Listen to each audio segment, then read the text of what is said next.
আল্লাহ বললেন, ও গোলামেরা শোনো, ওয়াতাসিমু বিহাবিলিল্লাহি জামিআ, ও আমার গোলামেরা সবাই মিলে আল্লাহর রশিকে আঁকড়ে ধরো। আল্লাহর রশি হলো ইসলাম, আল্লাহর রশি হলো কোরআন। আল্লাহ বললেন কোরআনকে আঁকড়ে ধরো, ইসলামকে আঁকড়ে ধরো।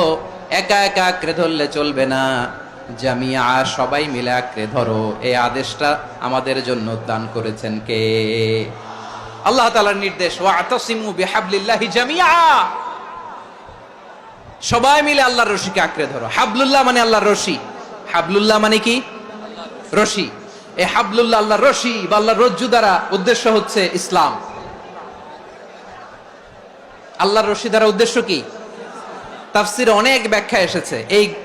এরকম পরিস্থিতিতে তাফসিরের সূক্ষ্ম সূক্ষ্ম বিষয়গুলো আমরা শোনাতে চাই, কিন্তু পরিবেশ হয়ে ওঠে না। আল্লাহর রজ্জু বা আল্লাহর রশি দ্বারা উদ্দেশ্য হচ্ছে ইসলাম। আল্লাহর রজ্জু বা আল্লাহর রশি দ্বারা উদ্দেশ্য হচ্ছে কোরআন, কারণ কোরআন আমাদেরকে ঐক্যবদ্ধ করে, ইসলাম আমাদেরকে ঐক্যবদ্ধ করে। চিল্লায় বলেন ঠিক কিনা? এজন্য আল্লাহ বললেন, তোমরা আমার রশিকে আঁকড়ে ধরো, বিচ্ছিন্ন হয়ে না। আমার দেয়া নেয়ামতগুলো স্মরণ করো। যখন তোমরা ছিলে শত্রু, তোমাদের মধ্যে হৃদয়ে আমি আল্লাহ ভালোবাসা ঢেলে দিলাম, ফলে তোমরা সবাই ভাই ভাই হয়ে গেলে। তোমরা সবাই ছিলে জাহান্নামের কিনারায়, জ্বলন্ত অগ্নিকাণ্ডের পাশে। আমি আল্লাহ দয়া করে ঈমানের বদৌলতে তোমাদেরকে আগুন থেকে ফেরালাম।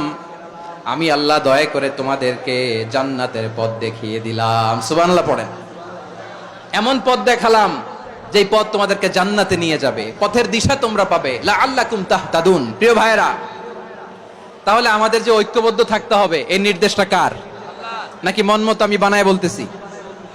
আওয়াজ করে বলুন, নির্দেশটা কার? আল্লাহর।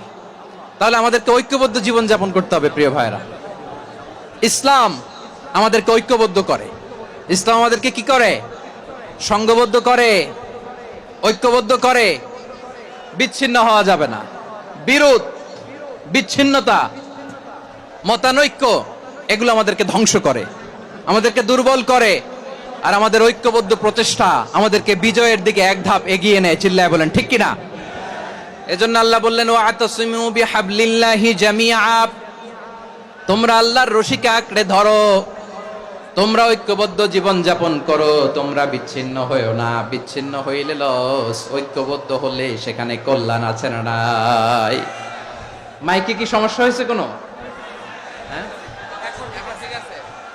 এবার ঠিক আছে।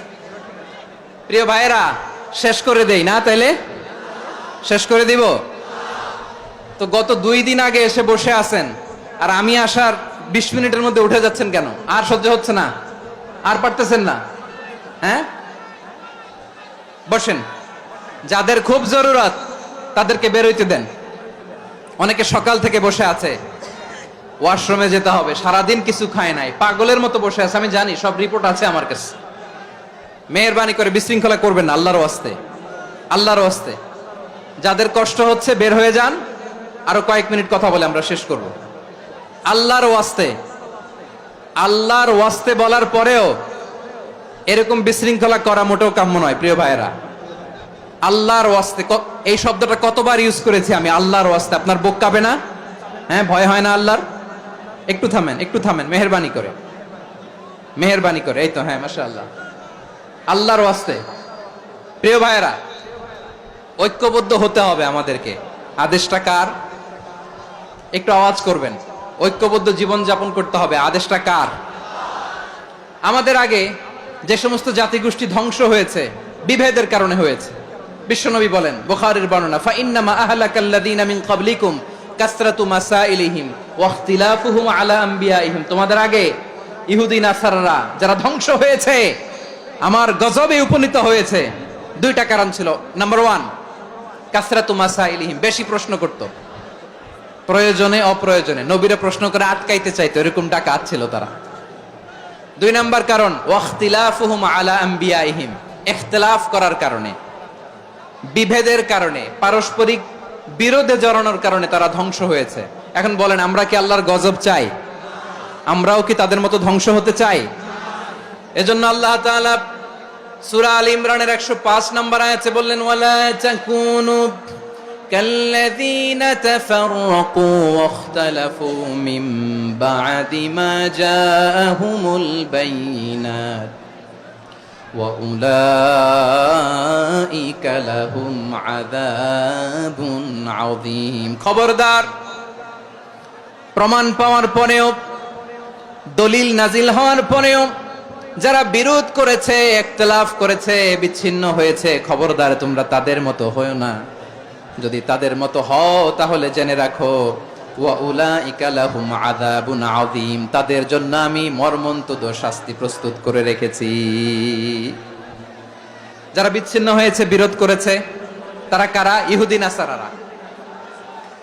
এই আয়াতের তাফসীরে কাল্লাযীনা তাফাররাকু ওয়াখতালাফু, যারা বিচ্ছিন্ন হয়েছে, বিরোধ করেছে, তারা কারা? মুফাসসিরিন ইকরাম বলেছেন তারা ইহুদি নাসারারা। আওয়াজ করে বলুন তো তারা কারা? ইহুদি নাসারারা।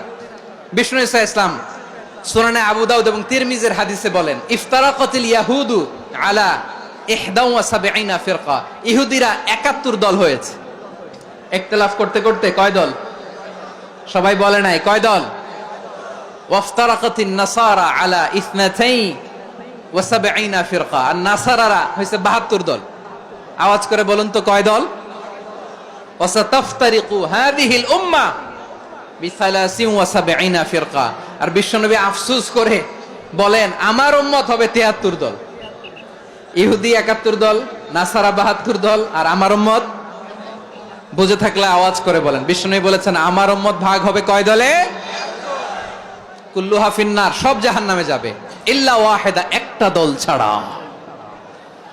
সাহাবারা বললেন মান হিয়া ইয়া রাসূলুল্লাহ, সেই নাজাত প্রাপ্ত জান্নাতি দল কোনটা? আপনি কি আমাদের বলবেন না? আপনি মেহেরবানি করে একটু বলে দেন তারা কারা। বিশ্বনবী বললেন মা আনা আলাইহি ওয়া আসহাবি, আমি এবং আমার সাহাবারা যেই মতের উপর, যেই পথের উপর আছে, এই মত এবং পথের উপর যারা থাকবে তারাই জান্নাতের দল হয়ে যাবে।